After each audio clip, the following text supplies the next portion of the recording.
জানো তো, সেই ছোট্টবেলা থেকে শুনে আসছি শাকের রাজা পুঁই আর মাছের রাজা রুই। কিন্তু আজকাল এত ভ্যারাইটির মাছের মধ্যে রুই মাছটা যেন কোথায় হারিয়েই যাচ্ছে, তাই না? তবে আজকে বানাবো রুই পোস্ত, একদম ট্র্যাডিশনাল ওয়েতে। ভীষণ ভালো খেতে লাগে, তোমরা একবার ট্রাই করে দেখতে পারো।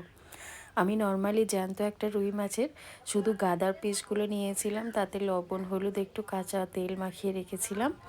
এরপরে কাজু বাদাম আর পোস্ত দিয়ে একটা মিহি পেস্ট বানিয়েছিলাম, আর কাঁচা লঙ্কা টমেটো দিয়ে একটা পেস্ট বানিয়েছিলাম।